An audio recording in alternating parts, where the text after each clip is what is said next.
Jesse, how you doing, buddy? I'm doing good. How's it going, Alex? Going really good. Yeah. Do you have a nice productive day today? Um, yeah. At work, we're real busy. Yeah. Building a lot of video. I work for Hall's Automation. They build. They're out here in Oxnard, Mm-hmm. where we live, and they build CNC machines. Oh wow! So what do you do for the automation? Do you are you on the production part of it, or the marketing, or what part of the? I'm part of the community? marketing. I do. Okay. I help.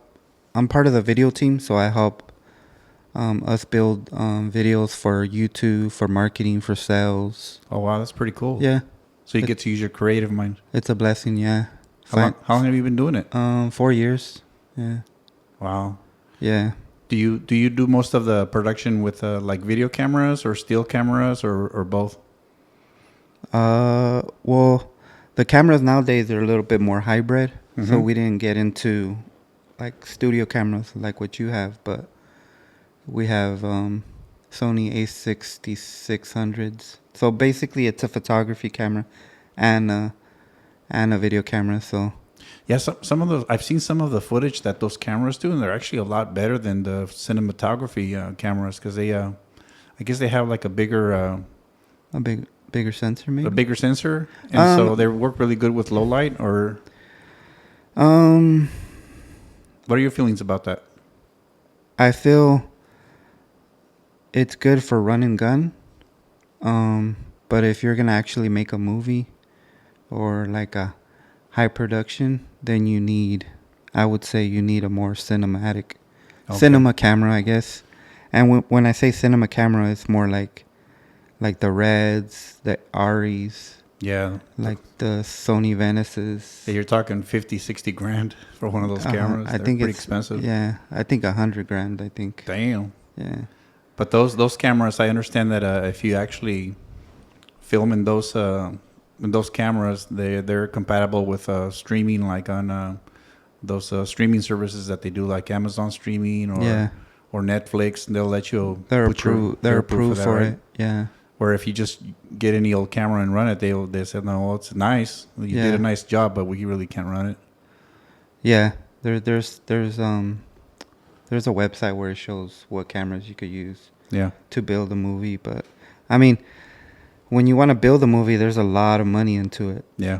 and there's thousands of people that make low budget movies, and they're great, but nobody sees them because the marketing's not there, and nobody knows about it unless they market it, and Yeah. people will see it. So That's cool. So have you always had something creative before you had this job? Did you like to do music, or did you like to draw, or anything like that? Or is this like the first thing that you got into that you really actually made a living out of it, doing the marketing at this company? well, I mean, it's a blessing that I get to do what I love to do. So Mhm. I have my side business as a wedding photographer, family photographer. Yeah, I've seen your work. It's really nice. So thank you. And Yeah. then I was able to jump into that industry. Yeah. I mean, of course, like the politics, having a boss, going to work like in a specific time. Most us creative people, we don't really like that, or at least for me, I don't like I don't mind being told what to do, but sometimes I like to do what I want to do. And it's some people like more structure. I'm more like a little bit more creative and just. Yeah, I can appreciate that because I'm very similar to you. Where if say before I used to work for somebody else, Mm-hmm. they would never tell me how to do the work. They would just tell me what the end goal was. So they would say like, "Hey, this is where we want to be, or this is what we want to do," and I would say, "Okay, let me figure it out and get it done."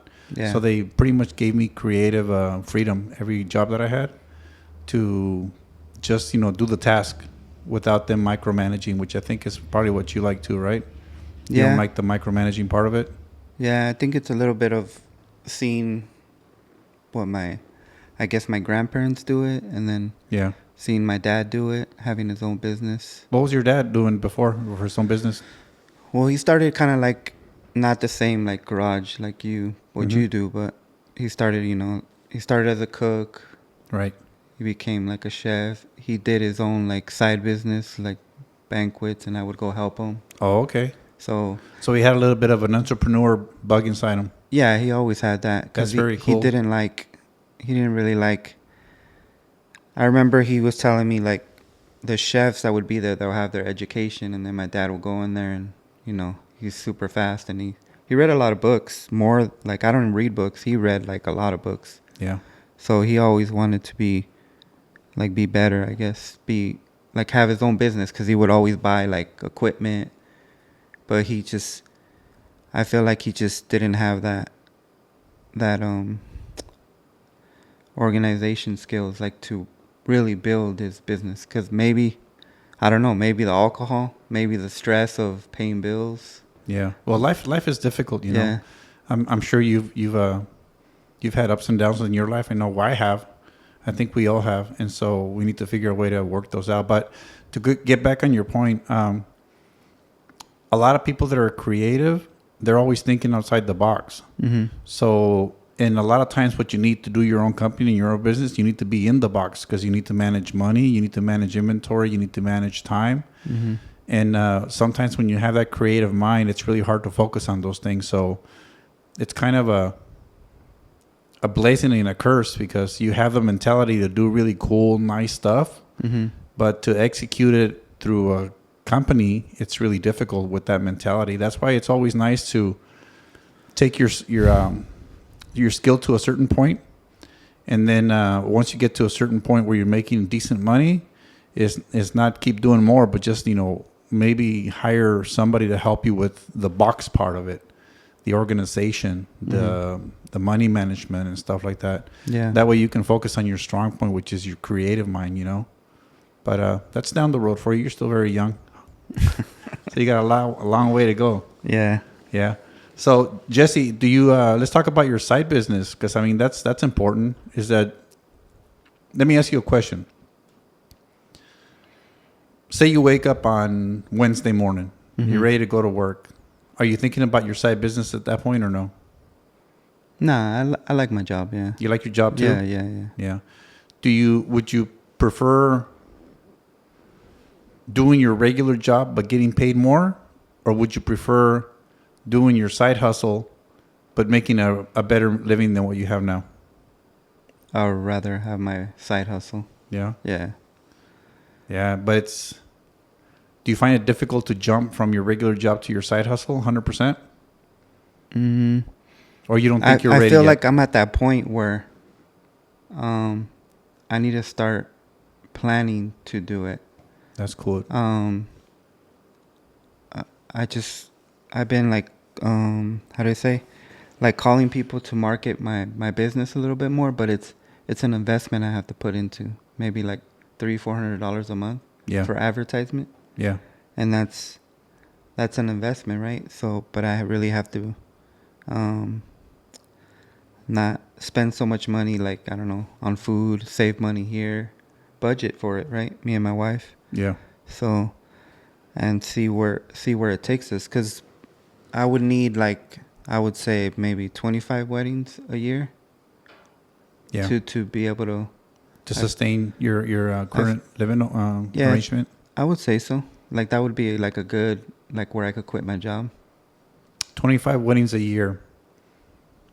That's very achievable. Yeah, it is. Because you have 52 weeks in the year, right? Mm-hmm. So that means you're booked every other week, right?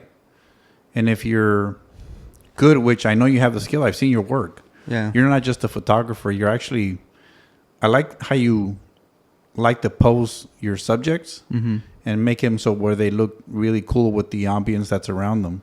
You don't just focus on the faces or your subjects. You actually focus on the whole picture itself.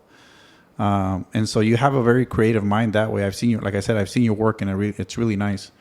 So I don't think it's that far-fetched for you to be able to get, every other week of a wedding or a quinceañera or a bar mitzvah or a company, gathering or something. I'm pretty sure you can get booked that way. But it is hard to jump from from a 9 to 5 job that gives you steady paycheck Mm-hmm. to being out on your own. I can give you a little bit of advice if you'd like to on how I did it to make the decision to jump into my own business. Do you want to hear about it? Yeah, that'll be good.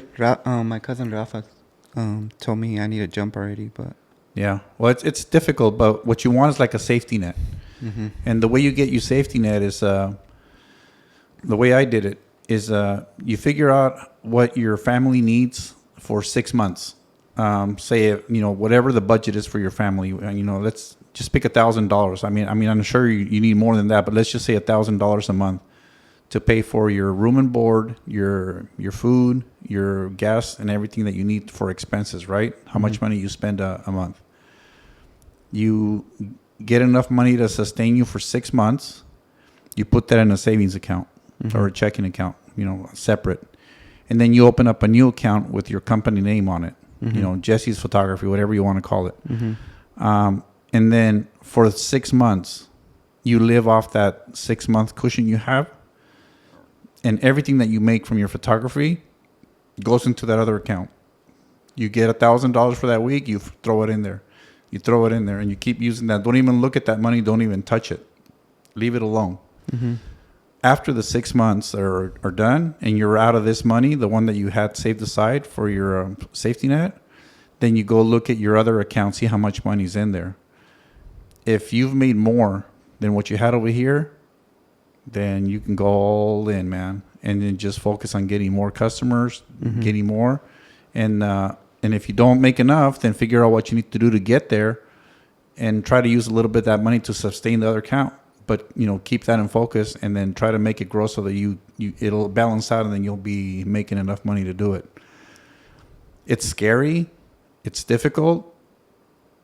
But I think you can do it because the people that make it are the ones that are doing side hustles on the weekends and stuff. The people that are just looking to have a day off and relax and go to just do fun stuff on the weekend, then that type of personality will not make it as an entrepreneur. But if you already have that mindset that you want that hustle, you want to get that next job because you want that extra money, you have a good chance of making it. Mm-hmm. And if you do the safety net the way I explained it to you, you're going to be fine.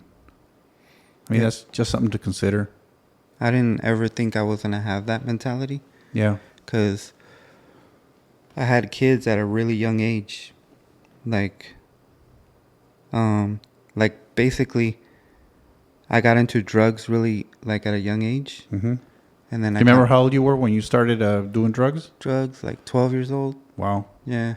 That is young. Yeah, it was pretty young. Well, it was just marijuana. Mm-hmm. I did marijuana, and then 13, 14, I started doing crystal meth. And then... What made you jump to crystal meth? Just curious. It was just around. Just want... I tried it and I liked it. Yeah. It's always been just... you know how they say, do you ever regret stuff that you've done? Mm-hmm. And people usually say, oh, I don't regret it because it wouldn't be me. Yeah. I feel like crystal meth is, I regret that. Yeah. I regret doing that. And I don't care what it made me now, but I regret doing that. Do you feel like it set you back? In your... Yeah, I feel like it that's part of what set me back. That was part of it, but that wasn't what set me back. But I didn't know I was set back. I didn't know. I had a pretty good childhood. My parents did everything for me and my brother. Mm-hmm. Maybe that's a little curse that we had. Because my dad grew up poor and he didn't want that for us. So he gave us everything. He gave my brother everything. He bought all his DJ equipment. He bought us games, and he never really showed us I would see them work hard, but I never figured when I was young I wouldn't have to do that. And then school, I didn't do good in school. I feel like I had one of those ADHD or one of those attention deficit disorder? I had something because I got held back twice. Was it hard for you to focus on doing the work? I wasn't learning, so I would cheat my way elementary school and high school. I loved all the teachers. Like, I was real close to the teachers. I would get close to them, but it was hard for me to like learn out of a book. Yeah. Like, I just didn't get it. I didn't graduate high school. I think I only made it to like, I think it was like 40 credits. I didn't even pass freshman, but I went all the way to senior, but I never got past like 45 credits. So you just dropped out of high school? Yeah. Did you ever go back and get your GED? No. No? Mm-mm. Okay. Now, most companies that, they hire, they don't even ask for that stuff. My company asked for that. What did you tell them? I don't have it. And what did they say? Well, I got the job through an agency, like randomly on Instagram. And I put that I had it. I put that on my resume that I had it. You have to hustle a little bit. You have to lie a little bit, but Yeah. They never check that stuff anyway. no. But when I got hired on, they did check it, but I said I didn't have it. And they said, "Oh, don't worry about it." Don't worry about it, because I excelled in the position. Yeah. So can we go back to your starting of your drug use and jump into crystal meth and stuff? So you say you were about 12 when you started smoking weed? yeah, it was through just seeing seeing my brother, but he never gave it to me. Mm-hmm. But just seeing my brother doing it, and then I had friends that did it in junior high, and we just started doing it. Yeah. Yeah, it was like stuff like with seeds, like it still had like leaves. It was Probably like, homegrown stuff. yeah, homegrown stuff. And it was probably really just like a magic, whatever you get that's what it is. It wasn't strained or grown like it is now. You go to a weed store, you can get all kinds of different, strains and potencies. It wasn't called crystal meth back then. It was called crank. It was crank. Yeah, or speed. Do you remember, without naming any names, because we don't want to get anybody in trouble, So do you remember how you used to get your crank? Yeah, I would get it in Limawood from this guy. Mm-hmm. We would get it. Where else would we get it? Do you remember how much you paid for it? I'm just curious to know how much it would cost. Oh, I don't. Was it cheaper than getting a high from marijuana, or more expensive than getting a high from marijuana? It was about the same. About the same? I don't remember the exact numbers because I never. The way I got my money is I would steal a lot. Yeah. Yeah. Well, you're 12 years old. You can't go get a job. Well, I mean, I did it till I was like 17 years old. So. Yeah. Did were you doing both drugs at the same time? Yeah. So. Because one drug, the marijuana, it's kind of a downer. It kind of mellows you out. Yeah. And the crank. I mean, I've never taken crank before, but is it more like a speed drug where it gives you more energy? Energy. And you're awake and you want to do a bunch of stuff. I Yeah. remember this one. Go ahead. I remember this one guy, and he would work in the same job I would work at, and when he was taking crank at the time, and you can tell when he was on it because he would be at a job site and he'd be running up and down the ladder, just trying to do everything really fast, but he wouldn't accomplish anything. He was just moving fast. Yeah, but he thought he was fast. Yeah. Eventually, we had to let him go, but yeah, that's not a good drug. How many years were you on it? From 14 to 17? Like 4 years. Yeah. 4 years. Yeah. What made you decide? Okay, I'm done with this drug. It's not where I want to be. I think it's just been it was a combination of just me doing too much and just malnutrition. So I kind of had like a bad trip. Did you end up in the hospital? Urgent care, I guess. Yeah. Yeah. Well, your heart was going 1,000 miles an hour? Yeah. So, but it was just off like a little bit. Like it was just It's probably the culmination of 4 years of Well, back then getting it. I wasn't close to God. I didn't have a relationship with God. Um, I look back at it now. Um, I feel my grandma, my mom's prayers. Yeah. I feel like God took me out of that Oh, that's good. because um, I wasn't. Those are the only drugs I was doing. Like I tried heroin like 3 times. I didn't like it. It was too much. I never really liked alcohol. Mm-hmm. It was too much of a. I never liked drugs that I couldn't control. Like But crank, you can't control crank. I'm saying, like, but I could. It doesn't affect me to where I'm like out of control. Okay. Like, so like I did acid or shrooms. I didn't really like it because I had a bad trip, Yeah. and I didn't like the out of control. Like out of control. Yeah, you can't stop it. No, You can't say, okay, I don't like this anymore. no, Try to focus on something else. no. Crank was more like it kind of relaxed me. It kept me focused, but it wasn't like out of control. Like, oh, I'm gonna go crazy. Yeah. I didn't like that. Alcohol kind of makes me feel like that buzz. Like I don't like. I did it when I was younger, and I was like, I did dumb stuff on it. Like Okay. I didn't like the out of control feeling. Yeah. Yeah. Do you, is there any advice you can give any youngsters that are on drugs they think they're invincible and they know more than anybody else? What would you tell how old are you right now, Jesse? 45. What would you tell the 17-year-old Jesse if you were to meet him right now and say, hey, this is what you need to do? Not that 17-year-old Jesse would It's listen like, to you. That's but like Back to the Future Part 2, right? yeah, I think so. Yeah. I would just tell him, yeah, it's not like you're going down the wrong path. It's not gonna get you anywhere. You might be feeling good for right now. You might, you're cool. It's cool. Like you don't have like the withdrawals or whatever, but it was just. I would just love on myself, I guess. Love on them, because that's what we do. Like when we go pray for like people that are out in the streets, like on drugs. Yeah. Like I kind of get upset, like the ones that like relapse, like they're doing good and then they go back on it.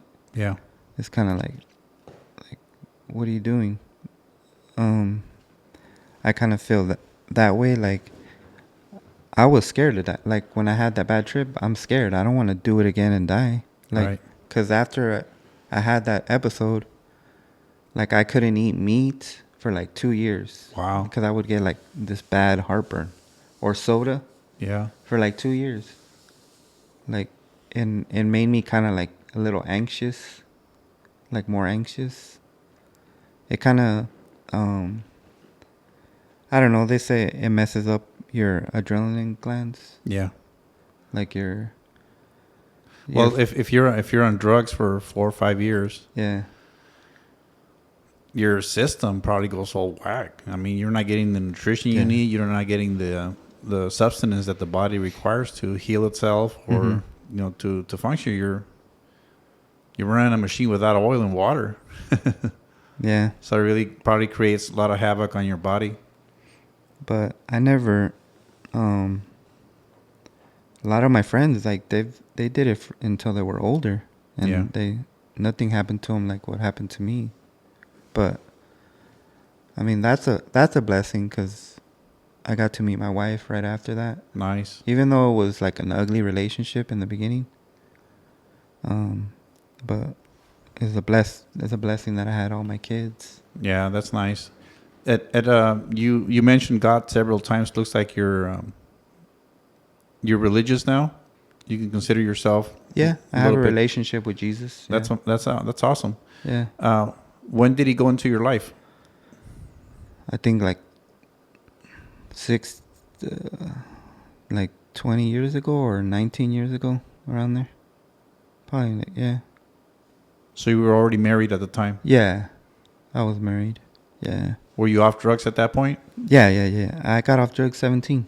At 17? Yeah. Did you stop all drugs? I couldn't do any more drugs.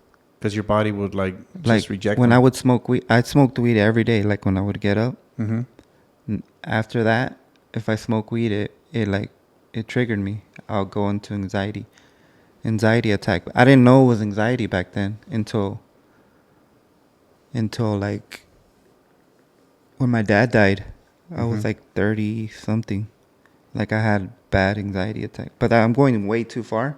Yeah. That's like 30 and 17, but it basically just ever since that episode at 17, if I pick up anything,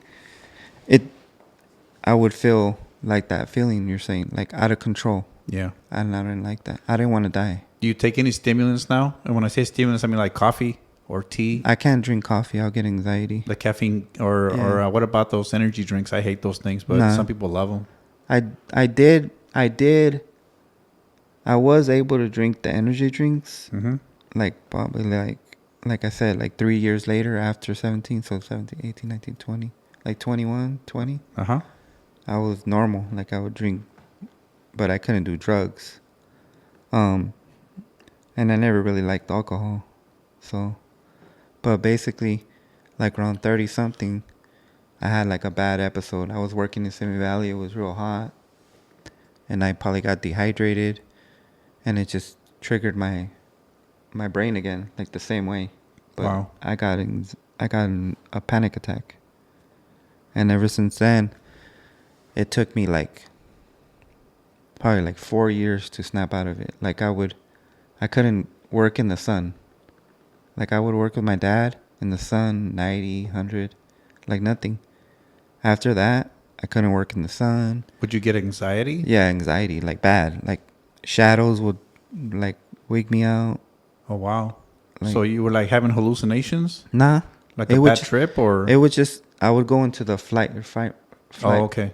Because when people get anxiety and they first get it, they don't know how to control their body. They don't know how to manage, like, bring their body back to normal. Right. So, well, my healing was God, like singing to God. Like I would sing. That's how I ended up like healing myself. That's cool. Like singing to God in the car, crying, and then I'll feel better. Like I'll get episodes here and there, like, because you could feel it when you get anxiety. Like your lips start getting numb, or So you see it coming, Yeah, you could feel it. but you've already learned how to manage it. Yeah. I just talk to God and breathe right. Well, that's pretty cool. I'm not breathing right. What's going on? Yeah. I still get my like dizzy spells. It gives me anxiety, but I'm able to fight through it. Like a psychiatrist randomly, like my wife's psychiatrist said one day, like I don't know if it just triggered my mind or something. She just said, "What are you afraid of? Are you afraid of dying?" And I don't know what that was, but that helped me. Like It give you perspective. I'm not afraid of dying. And I'm not gonna die. I'm young. I'm healthy. But it gave you perspective. It's like, hey, this is an episode. I just have to like ride it through or change my mental state to either through like you said, singing to God or talking to Him or just focusing on your family and your kids, right? Well, when I had the bad anxiety, I couldn't focus on anything. I couldn't keep jobs. Like from when I had my kids, I probably had like 50 jobs. Wow. Like I would quit out of anger, get another one, quit out of anger. What would trigger you? Just little stuff like Stupid things? stupid, like dumb things. Like tell me one job that you had. I thought I was gonna be a painter, an automotive painter, because I jumped into that. I wanted to be an estimator. Right. And like just maybe a little arrogant, cocky, and they say the wrong things, I'm out of here. Oh, okay. Or I'm mad at my wife, I'm gonna quit. I don't care. Or I played games all night and I didn't go to work. I get fired.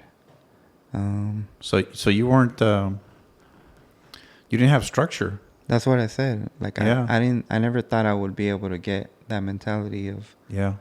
that generational curse, right? My dad almost had it.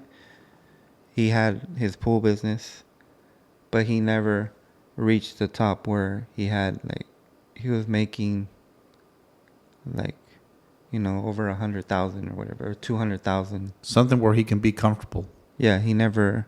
and not worry about money. Nah, he never. He always had money. He was a good saver. Mm-hmm. My parents were good at saving, but they never. Even when we bought our first house, at the time when we were trying to buy a house, the market was high. Mm-hmm.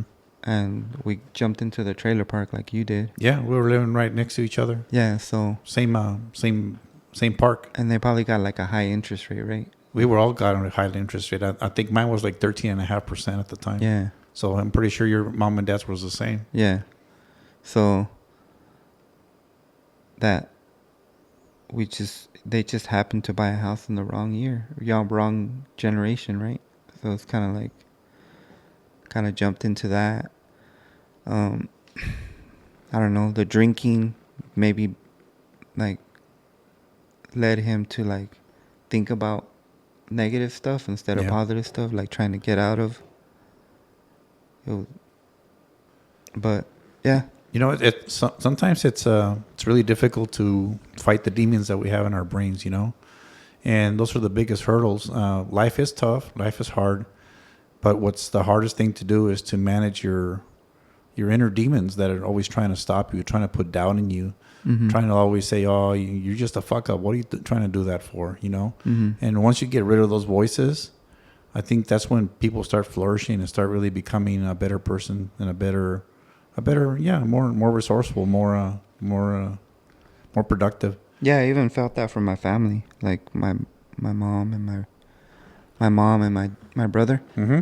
Like that, I felt that like they didn't trust me. And Sometimes that's a good motivator to do it, though. Yeah. Because if you have people that doubt you, that can motivate you to say, well, I'm going to prove that person wrong. Mm-hmm. And I'm going to show them that I'm much better than what they think I am. So it's nice to pick those battles with those type of personalities. You don't have to confront them and tell them about it. You just have to tell yourself and say, I'm going to prove that person wrong. I'm going to smile every time I see them. I'm going to say hi, but there's going to be one day where they're going to be proud of me and they're going to motivate me to get there. So if you can get those situations from whoever it is, it could be your family, it could be your coworker or somebody that you ran into the street or an old friend. Mm-hmm. It's good to have those motivations because it does push you to work a little bit harder and it'll make you do that one chore that you have to do at 11 o'clock at night. Instead of going to bed, it'll push you to make that chore happen. So it's good motivation. Yeah, I've been pushing for like 5 years now. Yeah. Like trying to go like. That's good. I think you're hard. I think you're almost ready, Jesse. Hey Jesse, I'm a little thirsty. I'm gonna get something to drink. I'm gonna get a Gatorade. Do you want something? Yeah, I want a Gatorade. You want a Gatorade? Yeah. Okay.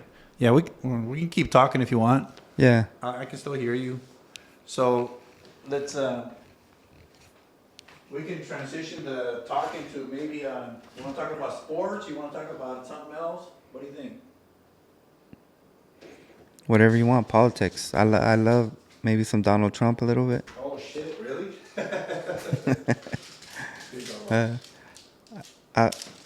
Maybe I shouldn't say it because my business. Yeah. No. We'll keep it light. We can just talk generalities. I could say I don't like Kamala. That's okay. People don't like Kamala. People don't like Trump. It's okay. You don't have to like any of them. But let's talk a little bit into politics. What do you think is the problem right now with people being so divided? Trying to pick a team and saying that the other team are the devil. Whether you're a Democrat and saying all the Republicans are the devil, or if you're a Republican, say all the Democrats are devils. What do you think is causing all this divisiveness? I think it comes down to maybe money. I guess the Democrats use a little bit of the more like poverty. How do you say? Like people that don't make that much money, Uh-huh. and they they give us um, um, free money here and there, You talking about the handouts? handout stuff. Um, I was hearing that they might pass a law where they're gonna give 25,000 down for like new home buyers, but the way you qualify is you don't have people from like that they don't have papers, right? And I'm kind of like in between. I have a heart for it only because my parents were like that. Yeah. My parents came from Mexico, but maybe my my grandparents had money to do it, right? Not my dad's side, but Yeah. Are you talking about what Kamala was yeah, pushing? yeah, The $25,000 for a first-time homeowner down payment? yeah. Because there's also a law that they're passing through California. It hasn't been No, I totally know. signed Yeah. yet, but there is a law in California where there's this program where they can give you a $125,000 loan Mm-hmm. to buy your first house, and then you can use that as a down payment to purchase a house, and it's a very low interest rate at the end. But they're also doing that for people that are here illegally. So you can be a Yeah. illegal alien in California and purchase a house and have the same help as somebody that's been working here, legally for all their lives, which some people find controversial. I kind of, man, it's a difficult one because I'm kind of in the same boat as you are. It's like I don't think it's fair that the taxpayers have to pay for it or fund it, but then at the same time, those people are here, like you said, illegally, like our parents were. So it's kind of not a good situation either. But it's kind of controversial. But I don't think what Kamala was saying about the $25,000.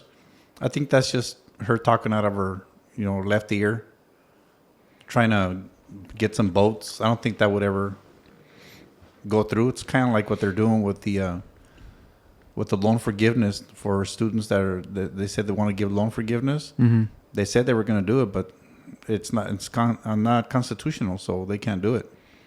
It's just empty promises.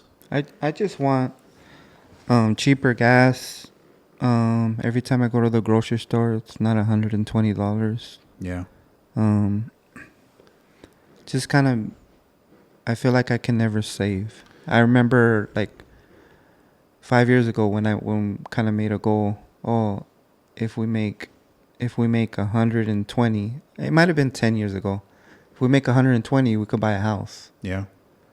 So, like, right now we make more than that, And you can't buy a I house. can't buy. I'm not even close. I can't do it. Yeah. I feel like I have to make 300,000. Yeah. And That's inflation. and that's I feel like I'm not gonna catch up unless I move out of California. Yeah. Well, it is difficult because if you think about it, 1972, when we were on the gold standard, a person working, Mm-hmm. if you get like the average wages of a person, just one person, it could be dad or it could be mom. Yeah. That person working, if they were able to save all that money without spending it, after a year and a half, 2 years, they could purchase a house at that time. So if you're making, $35,000 a year, the house would cost you $70,000. Mm. Okay, now with the way the current thing is right now, if you're making over 120, you're making more than the average couple, and that's two people. Two people working, even with your side hustle. If you get the average of what the person is making, it takes like 7 years of that income to buy that same house. So that's what inflation does. It separates the middle class away from the upper class and the lower class. So it is harder to buy a home. And right now you're even seeing it. And you go to the bank, they're actually giving multifamily loans, which is crazy. That means that 2 or 3 families can go into the bank and get a loan to buy a house. What the heck? Imagine 3 families living in a house. Mm-hmm. You're gonna have friction. Well, I did that basically kind of all my kids' life. So Yeah, but that causes friction. And if you have a mortgage and you want to move out, how are you gonna buy somebody out? How are you gonna get them out of the loan? It's crazy. that's true. So I mean, I don't know. I don't know how they fix that problem. The one thing I can tell you, if maybe this will push you a little bit into going into your side hustle a little bit better. When you work for yourself, you can set your own price, and as long as you do good work and give the customer value, they'll pay you that price. Yeah. So that's kind of inflation proof when you're working by yourself. I mean, if let me give you an example. Say 3 years ago, I wanted to hire you to be the photographer for the quinceañera, right? Mm-hmm. And you would tell me, yeah, it's going to cost you $1,000 for the whole session. Okay. Mm-hmm. And I say, okay, because that's the going rate, right? And then 6 months later, inflation hits and everything's 30-40% more expensive. You can come back and say, well, Alex, that package that you want for your second child to do the quinceañera, that's going to cost you $1,500 now. I'm going to understand because everything in the store is more expensive. Mm-hmm. So I'm going to pay you that money. So being a entrepreneur, your own business person, you can kind of follow the inflation rate, right? And price your stuff accordingly because then you're buying, everything's more expensive.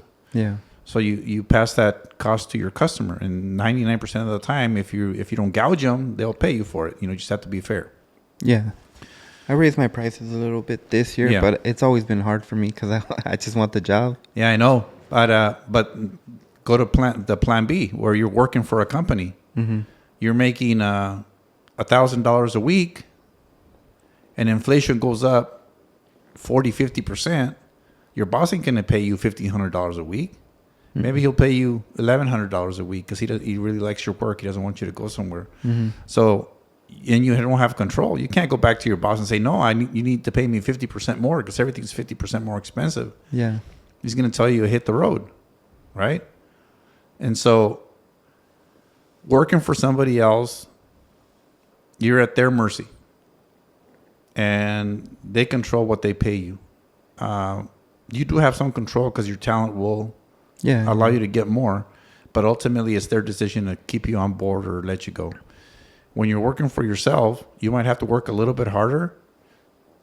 So if you need to charge more than everybody else on your picture business where you're taking the pictures, maybe you take an extra 2-3 hours processing that film, making sure that it's 100% perfect. And maybe instead of giving them 10 pictures that are touched up and really nice, maybe you give them 15 pictures. So you give your customer value, and then it'll compensate for the extra money that you need to make. So ultimately what I'm saying is you have a little bit more control when you're doing it for yourself. Yeah. So hopefully maybe that'll put a little carrot in front of you to, push towards that. Yeah. Me and my wife are pushing it. That's good. Yeah. Little by little. That's good.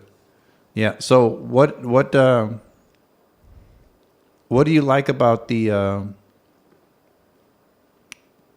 election? Did you hear the last thing that happened? Were you a fan of RFK Jr. or no? Yeah, I know a lot of the young people like RFK Jr. I like the how he's pushing like health, like be healthier. Yeah. Like pushing away from the foods that are bad for our bodies. Processed foods. I like that. He's pushing that. 'Cause I think we're like, if you look in other countries, I mean,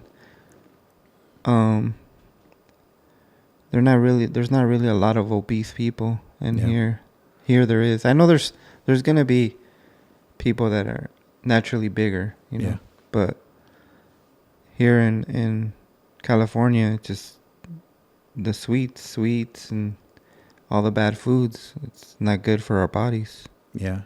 Did you know that Mexico banned corn coming from the United States? Nah, I didn't know that. Yeah, because it has too many Preservatives. in it. Mm-hmm. What called GMOs. Mm-hmm. The spray the Roundup that they spray The on it. Roundup, yeah. Yeah, they said Mexico said no, we don't want that crap over here. You guys keep it. As I get older, I feel like I taste it almost like Yeah. your like kind of like your body kind of like reject like the corn from like the grocery store that you could taste it.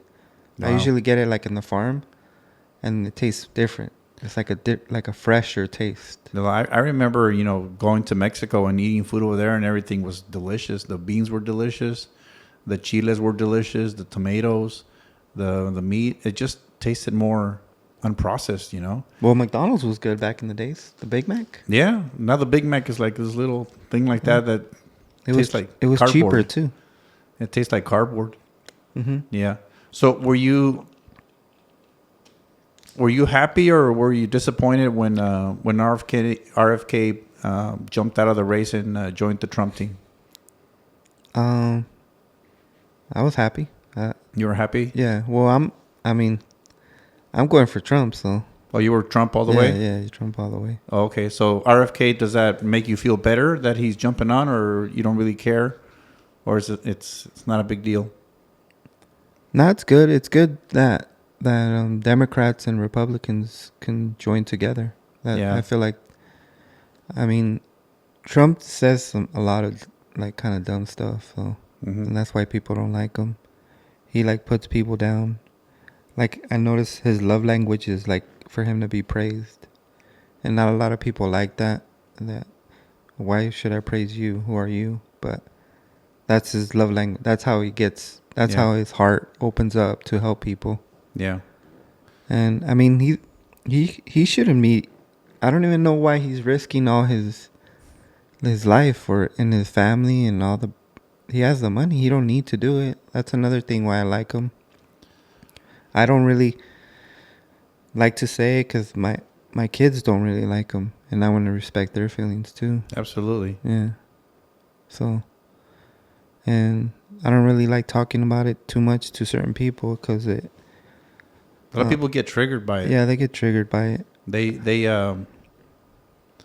and I can see why, because he is a pompous ass and he is all full of himself, but his policies are good, and I think his heart is in the right state of mind where he does want to help America. Mm-hmm. I know people that hate him don't want to hear that, but that's okay. That's why we live in the United States, and you're free to vote for wherever you want. But yeah, I was happy when RFK dropped out and said he was going to join the Trump team, because I like a lot of the stuff that RFK was talking about too. Mm-hmm. With like you said, pushing health and pushing for getting away from the pharmaceuticals, as far as putting people on a better diet so that they don't need all those pharmaceuticals at their later stages of life. I started following him a while back because he was into like vaccines. Yeah. Like anti-vaccine. Well, he's not really anti-vaccine. What he's saying is that the government should regulate it better. Yeah, and so that's what he's saying. He goes, they really need to do good tests on them to make sure that they're safe, and that the kids really need to take them. Because if you look at the vaccine schedule when I was young to be able to have the vaccines, there was like maybe 8 or 10 vaccines that I had to take. Mm-hmm. And now kids are taking close to 50, 60 vaccines at the same age. And so all he's saying is, hey, a lot of those vaccines haven't really been tested for diseases or for the health in the future. So we need to start looking into that and seeing if that's the case where they need them or not. So I think it's a good thing. We should question it. If it's good, keep it going. If it's not good, then stop doing it. It's going a little bit into the conspiracy. Yeah. I could say the vaccines could have messed up a few of my kids, but I can't. That's a conspiracy for another day. What do your kids have? Well, one of my older son, he has like, he's like high functioning, like Asperger's, and then my little 3-year-old, she probably has the same thing. She's not talking yet. Is it a form of autism? Yeah, it's an autism. Because Yeah. Asperger's, that's what Elon Musk has too. Did you know that? Yeah, he has something like that. He has Asperger's. Yeah. He's been diagnosed with it. Yeah, you could tell he has something. Yeah. It's Yeah. it's really hard for them to function with other people, Mm-hmm. but when they focus on a task that they love, they're freaking hyper focused and they can do all kinds of really cool stuff, man. I like Elon Musk. No, he's good. The only thing I don't like about him is he has trouble with women. But a Yeah. lot of us men do. Yeah. Well, With, he's a bajillionaire, you know? yeah, I know, but he messes up. Maybe because he was kind of goofy when he was young. I don't know. He's still kind of goofy right now. Yeah, he's Right. kind of cool. Like when he comes out on Joe Rogan, he's like cool, like a cool guy. Yeah. Yeah. I wouldn't mind hanging out with him. Yeah. He seems like a fun dude to hang around and talk Yeah. and have a beer or whatever. Yeah, But I'm a fan of Elon Musk too. I mean, look at all the stuff that he's made. He's made the electric cars with Tesla. yeah, He's working on the robots. He's doing AI. He's making the rockets that go up into space, and he's doing a lot of cool stuff. Neuralink, I don't think I'll hang out with the Facebook guy now. Like Zuckerberg. he's kind of calming down. He's kind of being more like hipster, but before he was kind of. Yeah, he's a little weird, but I mean, I don't know. He does cool stuff too. He's Yeah, into he's MMA. Yeah, he's cool. He likes to rapple, so Yeah. and so I don't know. I mean, it's hard to gauge people from their. What do you think about that letter that came out that Biden and Kamala, the team they sent a letter to Facebook about like what is it, like blocking people, like spying on people, or was it blocking people? Oh, well, they sent it to all the medias that the social media sites. They did it to Twitter, they did it to Facebook, they did it to Instagram. Mm-hmm. Where if they didn't like what somebody was saying about the government, what their policies were, talking against it, or the COVID policies too, Mm-hmm. they were tamping them down, saying, we don't want you to do this, which is it's kind of a gray area because the government's not supposed to censure anybody. No, we have freedom of speech, so the government cannot compel our speech. That's in the Constitution. But they were going behind, the corporations, Facebook, Twitter, Mm-hmm. and all those to kind of censor our speech as American citizens. And so when Elon Musk bought Twitter, he opened up all those files where, everybody saw that the government had a really heavy hand in censoring the voice of the people. Mm-hmm. And blocking some of the accounts, and because it didn't follow the narrative. But all that got exposed. But people talk about it, but if everybody goes along with it, there's really nothing that they're gonna do. I think it sucks. We should have a freedom of speech. I think YouTube does it right now. Like They're censoring people. they're not they're censoring like anything that has to do with like Trump stuff, like Republican stuff. Yeah, Because I get like mad Democrat advertisements. you get a lot of it. All on my YouTube feed. Yeah, That's all I get. yeah. Well, they're trying to manipulate to get their buddies into power. Maybe they have a deal with them or something. I don't know. It's kind of messed up. Not supposed to do that. Mm-hmm. But, I mean, I don't know. Hopefully there's a strong enough move and push to let the will of the people stand, whatever it is, whether it's voting for Trump or voting for Kamala. We'll see what happens after this election. I mean, it's cool. I have daughters. It's cool that she's running for president, but I don't think she's the right one right now, at least. Yeah, I agree with you, too. I would love a woman president, but not that one. I'm shocked that Mexico has a woman president. Yeah? I didn't think I would ever see that. I thought we were super prideful. As Latinos. Yeah, no, but I think what happened with Mexico is that Manuel Lopez Obrador, AMLO, the president of Mexico, Mm-hmm. He did a lot of stuff that the people liked. He fixed a lot of the infrastructure. He gave all the old people Social Security, and he even sold the the presidential plane. Mm. And so he did a lot of stuff that looked cool for the people. And so he had a really big following. So whoever he endorsed, which was this lady that got into power, people voted for her just because, this is what Obrador wants us to get. So we're going to keep it going. Because he did so much for everybody. Yeah. And as a matter of fact, all the other parties that were against him, they all actually teamed up to try to get her not elected, and they failed. Mm. And I think they even got majority in the House of Representatives too, just from him saying that we need to keep this going. But I mean, I don't know. I don't know too much of the politics of Mexico, so Yeah. But yeah. Yeah, me That's neither. crazy. But it's cool. Yeah. So, do you have any conspiracies that you want to talk about? Do you believe there's aliens out there? Or do you believe in UFOs? What do you think? Yeah, I believe in the aliens.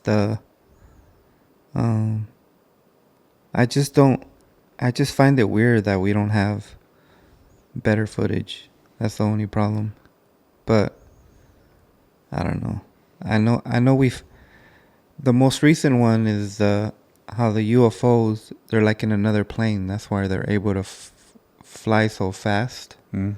Because they're able to, what is it, like, I'm not a scientist, but like restrict like the oxygen and restrict it to where they're like in another plane where they can get from here to New York like in 5 minutes. Gravity doesn't affect them. Yeah, they have that force field style. That's the last time I heard, like the scientists figured it out or something, or the government figured it out. Yeah, there's one guy, Alessandro.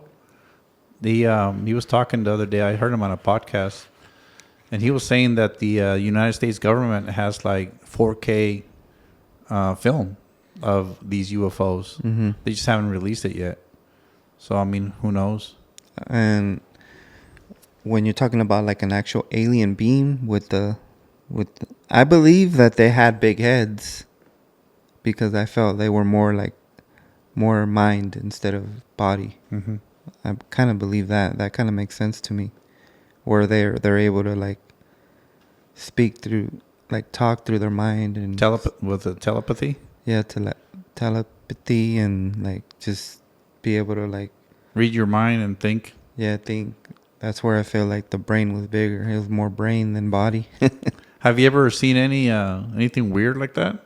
Nah, I never seen. The only thing that I ever came across is anything that had to do with aliens was my wife's uncle. He lived in what's the city after Lompoc? After Lompoc? Santa Maria. Uh-huh. So he lived in Santa Maria, but he passed through the base, right? Vandenberg. Yeah. So he was driving. His wife was following him because he was a little bit buzzing. Yeah. So just in case. And he was driving, and he seen like an alien, like a spaceship, like a spaceship pass by. Like he said, it was like vivid, like. And then he goes home and he does like research, tries to look up research, and his computer like just never worked again. Wow. They were following him. That's the closest thing that, and I still ask him. He said, "Yeah, he's seen it." Did your aunt see it too? His wife, yeah, she's seen it. They both saw it. Yeah, they both saw it. Oh wow. Yeah. That's crazy, man. Yeah. I've never seen anything like that either. Nah, but I know people that have told me that they've seen it, and they're like your tío and your tía. They actually which one? They stand by it. I'm not gonna name names. Oh. Maybe you'll see it on one of the podcasts. They say they actually saw it. Oh, nice. So I need to ask them. Yeah, if I get a chance to interview them on the podcast, I'll bring it up so that we can talk about it. Yeah. And that way you can kind of tell. But I mean, people have seen it. I mean, I wouldn't put it out of the realm of possibilities. Because we're that close to him, right? We're that close to him. Yeah. Why wouldn't we believe him? Right. Or you think they were just it could have been something else, and they.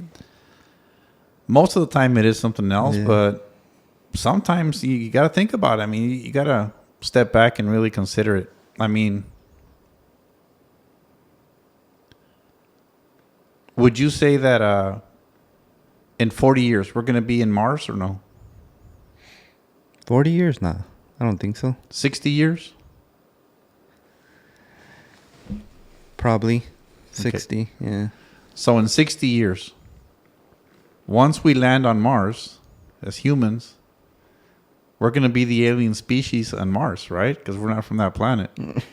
So what's there to tell you that there's not another civilization that's out there from another world that's figured out how to time travel or how to travel through space faster than what we know, that can send these probes over here to check us out, make sure that we're doing the right things? So I believe there's a good possibility that there are aliens and that they're out here checking us out. Well, I mean, we're not doing the right things, but I don't know what they're... That's the only thing that's kind of weird. Like, what's the point of them coming? Like, they don't do nothing. Same thing we do when we go look at chimpanzees in the wild. Yeah, that's true. We just want to see what they do. Except these chimpanzees now have a... Maybe our world is like beautiful and it's like a site. Yeah. Like, oh, let's go check it out. That's like a beautiful garden. Yeah. Because you see the world looks pretty cool from outer space compared to the other planets, right? Yeah. You see green, you see blue, Mm-hmm. you see the clouds, you see the atmosphere, Yeah. and you see the moon. So, I mean, I don't know. So, Jesse, what are you thinking? Another year, 2 years before you jump in? Do it on your own? I would say like another year, I would think. Yeah. Consider what I told you about saving the 6 months. Yeah. And then that does two things. It gives you a cushion so that you can jump on it, but it also makes you aware that you're serious about doing it. Because now instead of going out to dinner or do something, you can still eat good at home, but prep the food at home, but save that money towards your goal, which is to jump into it with your own business. And I'm going to tell you one thing, man. Once you jump into your own business and establish it, and you're doing good with money and your time, the sooner you get it done, the better rewards for you because you have more time to work on it. Mm-hmm. The only regret that I have of starting my business was not doing it sooner. Because, we have a limited amount of time in this world where we can work and put all that energy into what we need to do. And the sooner you get started on something that you love, that's actually letting you keep all the rewards for yourself and your family, the better it is in the long run. Till what age did your dad work? My dad, he worked until he was, I believe, 65. 65. And then he retired. Yeah. But my dad never did any, I guess he did. No, what I'm saying, like your job right now, like to what age do you feel like you could do it? Me? The garage door part of it, probably till 65, the way that I'm going now. 70 by doing more of a managerial part of it, not the work labor, but just making sure that doing what's in the box, the business part of it, ordering the inventory, getting the phone calls, scheduling, stuff like that. The organizational part of it. You could do it past 65. Yeah, because it's just a matter of using your brain. And as long as your brain is in good shape, which hopefully, knock on wood, mine will be, then I can do it until 70. But, I don't know. Maybe there will be a fork in the road where I leave the business, go one way, and then do the podcast the other way, and we'll focus on that. Yeah. Because I really enjoy these talks, so this would be something cool to make money out of and make a living out of it. Right now, I'm not making any money, but it's fun. No, yeah, it is fun. Yeah. I was hearing, the reason I asked is because I was hearing through podcasts, like you had back surgery, right? Yeah. That's crazy. Yeah, I had two back surgeries. And you're able to lift normal? Not normal. It still hurts if I overdo it. Yeah. But, say before I got injured, say I was 100%, kind of like what you are right now, 100%. When I got injured, about 15 years of just dealing with it, resting and stuff, before the surgery, I was probably down to like maybe 40%, 30%. Sometimes I couldn't do it. And then after the surgeries, And after I healed about 6 months after the surgeries, I was back to like 80, 85%. And that's where I'm at right now. So I can do mostly everything, but I still have to be cautious and careful. I can't overdo it because then it'll put me back a couple of days. And you got hurt at work? I got hurt. Or throughout the years, like little by little? Well, I remember when I got hurt, I was working. There was a big container like for trash. You know those big containers that are like, the size of a big school bus, one of those containers. Yeah. And there was some trash that was just kind of thrown in there, so we needed to make some more room. So I jumped in. Was pretty young at the time. I jumped in and I remember grabbing a piece of plywood, trying to grab it and push it over here, but I was standing at an awkward angle, on the trash. And when I did that, I heard my back popped, and I felt like a really hot sensation in my back. And so I got out of the trash container, and I went right straight into my truck, and I sat down because I said, well, I don't know what happened. I just felt this really hot stuff in my back, and I heard it pop. And so I told my boss I needed to go home because I think I, hurt something. So I drove home, and when I got home, I couldn't get off the truck. I couldn't walk. It was really painful. Every time I pushed or moved or did something, I felt like a really sharp pain in my back. And that set me back for about maybe 3 weeks until I was able to walk slowly again and get back into working. But after that, I was never 100%. What was it that it was one of my discs bulged. Yeah. Bulged disc. It had a bulged disc. And that's just from your strength moving wrong. Yeah. Yeah.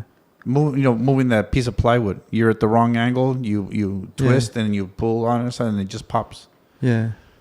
And then so after that, I would have like flare-ups like once a year, where my back would go bad again, and then I would have to like stay off work for like a week and a half, 2 weeks until it healed again to get back. Ibuprofen? Whatever, man. Ibuprofen, whatever. And then right before the surgeries, when I decided to do surgeries, it was like, man, this is crazy. You did the fusion? Yeah. How did you hear? So you don't have like a lot of mobility, or it's a different style? You don't even notice it. Oh, okay. Yeah, because you have a lot of vertebrae, and so if it was just 2 vertebrae, you wouldn't be able to turn. But it's so many of them that when you turn, there's still enough movement in there to do. Because people don't even know that you have a back surgery or not. So would you be able to get like stem cell? Doing it now, I probably would have. But when I got the surgeries, stem cells was like, it was around. You'd hear about it, but nobody in the United States was doing it. You'd probably have to fly to like Germany to get it done. But that stem cells do help. I heard that stem cells do help in recovery for back injury, especially bulging discs. Yeah. So there's a lot of medicine that's coming out right now that's really good. Yeah. So, do you have problems with your back? No. That's good. I think everyone has it where you pick up a hose and you're out for like a few days. Maybe not everybody, but I've had those episodes. Yeah, that's like a muscle pain. That's not a back problem. No. That's just a strained muscle. Takes about 2-3 days to heal. No. Back pain's a lot different. Yeah. I've had back pain, but not to where it stays forever. Yeah. I'm pretty sure it's the same kind of pain. I couldn't walk. It was too pain. It felt like a pinch. Yeah. Yeah. Yeah, cool. Yeah. Right on. Well, Jesse, man, thanks for coming over, man. No problem. I appreciate you showing up. And is there anything else you want to talk about or promote or anything? No, I just kind of I just wanted to come support. That's cool, man. I appreciate you. Maybe next podcast, if it talk about other stuff. Yeah, absolutely. We'll have you get as a guest. Thank you for coming by. Yeah, talk about more of my, like, being a young father and all that. Yeah, we can get into that. Yeah. Maybe at that time we'll talk about your new business that you're doing 100% of the time too. We'll see. Maybe. Right on, man. Thanks for coming, Jesse. All right, thank you. Bye-bye. Bye.